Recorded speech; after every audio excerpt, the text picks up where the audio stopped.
Stay to the end for a very special announcement, or just skip to it. I'm a martial artist, not a cop. Hey everyone, and welcome back to Kenji Martial Arts. Now today is quite literally a very random thought that I just want to talk about, and that's about why karate and martial arts training never really ends. If you don't know already, you will be chasing martial arts for your entire life. Throughout the years that you train, you will never ever stop. And no, that is not because you signed a lifelong contract at your local McDojo. It's like a weird curse. It's like clapping. When you start clapping, you never really stop. The intervals between claps just increases and decreases over time. Far too existential for this time of morning. Anyway, back to the main point, let me explain. Let's say for example you start karate, you can be at any age. You're inexperienced, you're tense, you're inflexible, you're unsure of your movements. You're not very confident and maybe just a tad nervous, but you've got a drive and you've got an interest in starting. So what's your reason for kicking off martial arts? For argument's sake, let's just say you wanted to try out something new and something interesting. And let's say that drive kicks you off to a good start until going to the dojo becomes a habit. And that dojo becomes a good place where you enjoy yourself and you challenge yourself. Now let's skip through to your mid-Q grades. You're now more conditioned, you're flexible, you've got some experience behind you, but now you're driving and pushing yourself to know more and be faster, stronger and sharper. You'll find yourself with lots of energy, but you don't seem to have quite the same levels of energy as the higher grades do.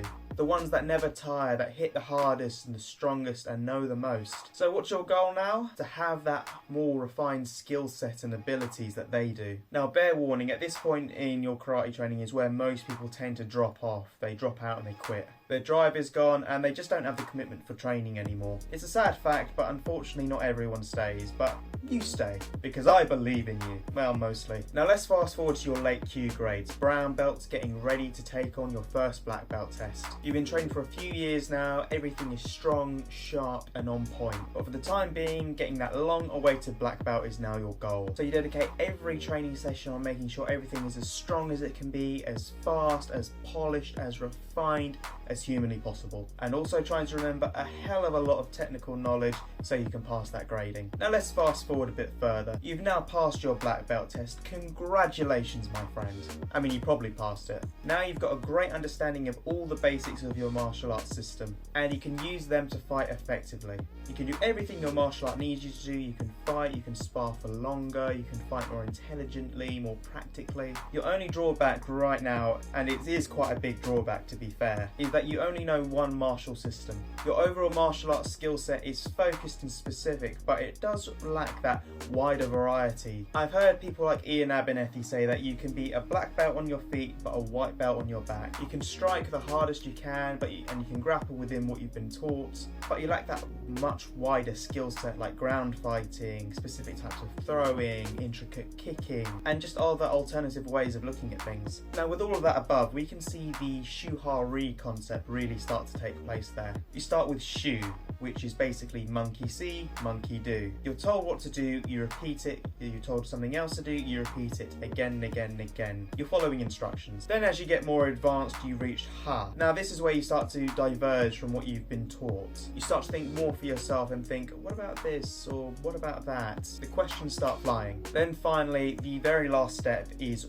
Ri. This is where you transcend the arts entirely and make what you know from everything you've learned your own. Look at me, I am the master now. Now I really like the idea of the Shu Ha Ri because it really describes a good martial arts journey within just a few words. So what is the goal now? What is life after black belt? What about Ri? Nobody likes talking about Ri. I've heard people describe getting a black belt and stopping training is like getting a driver's license and not going out to drive. But okay, let's look at that realistically. You get your black belt and then what? You keep training the same thing over and over again at the same club until you can't anymore from old age? That sounds far too boring. You can quite literally do the same thing without a black belt. As I said earlier, you can start to diverge and transcend. You can start to do things your own way, do drills differently, come up with your own combinations, and enhance and improve on aspects of the art that you prefer over others. There is no problem in that whatsoever. You need to develop your own style of karate, your own methods and things that work for you as an individual. And then eventually you can pass that on like our favourite drunken Okinawan masters did. So what can you actually do as a knowledgeable black belt? You can start teaching. Mind you, it's not for everyone. I've heard from lots of people that teaching the art to the next generation is a very rewarding thing to do. But even if you don't want your own class, you can always teach at seminars and events. Or even, like me, you can go online, start a YouTube channel and start complaining about things you like and don't like. I know what I said. Another thing you can do is compete at a higher level. I mean, I'm not personally a fan of point style fighting karate, but it's an option. Now here's the final option, and my favourite option to do when you're a knowledgeable black belt. I've been doing this for a while and it's what so many instructors have encouraged me to do, and it's what they've done as well. Start cross-training. Find another martial art to help your main art. Learn from new skills from that art and put them into your main skill set. Honestly, if you're a competent practitioner in one art, you should always try and look at another art to bolster that overall skill set. If you're a competent striker, learn how to grapple. If you're a competent grappler, learn how to strike. If you know both, then learn throwing and judo. And if you know all of the above, fuse them together. As you start to develop your overall style, it becomes very rewarding. And very importantly, it's also very humbling. Little story, I was at judo the other week. My training partner was a good few years younger than me, but she was a brown belt. She was very experienced and sent me into the floor more times than I could count. Now don't get me wrong, I definitely didn't underestimate her at all. You definitely earn your belt in judo, but it's all part of the experience to see where the gaps are in your skill set. See what you can do better, see what you're not so good at, and learn from them. You may not be able to see them all the time, but the lessons you can learn from are everywhere. Personally, in my cross-training journey, I've trained some self-protection skills, Japanese jiu-jitsu, judo, Brazilian jiu-jitsu, and a little bit of Aiki jiu-jitsu during my time in karate. All of those skills coming together to help my main art. And whilst I preferred some things more than others, all of that was valuable because that is all part of the martial arts journey that shaped me into the person I am now. And all arts that I trained in showed me one way or another what I needed to do to progress. Even if that meant stopping one art that I wasn't too keen on to find something else that suited me better. Now there is one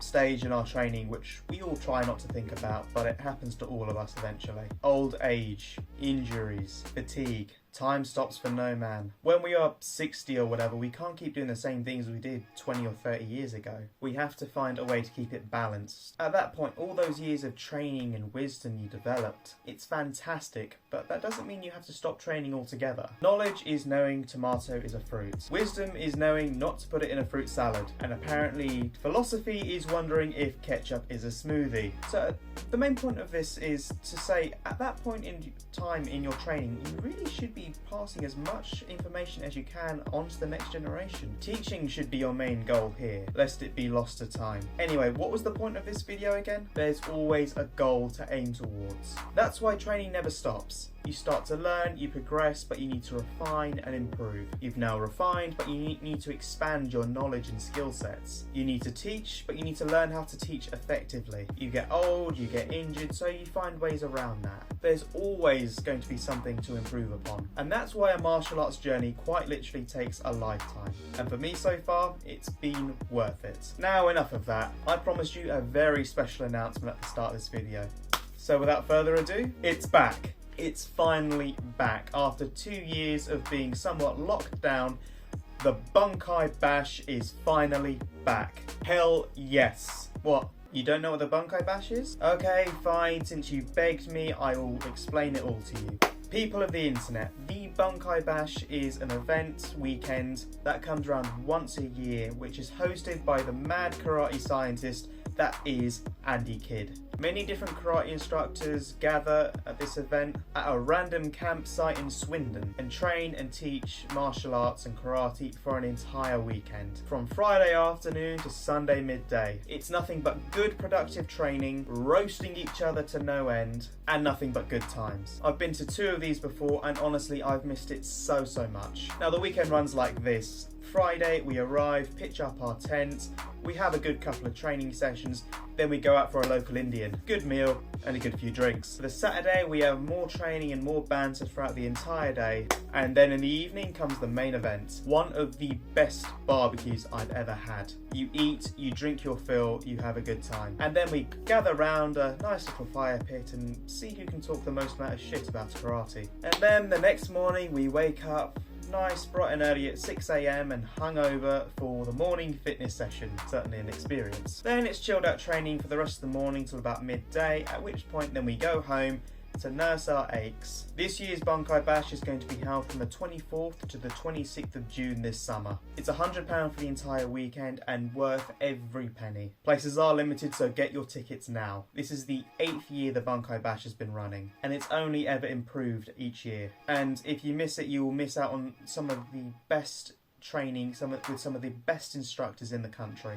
This year there's Tommy Joe Moore, Don Kane, Les Bubka, Brian Bates, Mary Stevens, Dim Loft, James Hall, Steve White, and Jan Druckmann the Dragon Man. The man is as ferocious as a dragon, do not mess with him. All of the above instructors have done great work within the field of karate and practical karate, and martial arts as a whole. Links are down below for the event in the description. You would honestly be out of your mind to miss it. Everyone is welcome. There are no egos, there are no geese, no stupid hierarchy, and honestly I would love to see some new faces there. I'm kind of bored of everyone else. Or even if you hate me in my videos, you can just show up and roast me anyway. It's gonna happen when I get there anyway, to be fair, so you might as well just join in. Anyway, I hope you enjoyed today's video today. You know the drill. Please subscribe, check out my other videos, and of course I wish you all the best with your training, and I hope to see you at the Bunkai Bash. I'll be talking about the event as much as I possibly can in my videos. It's honestly the best. Take care.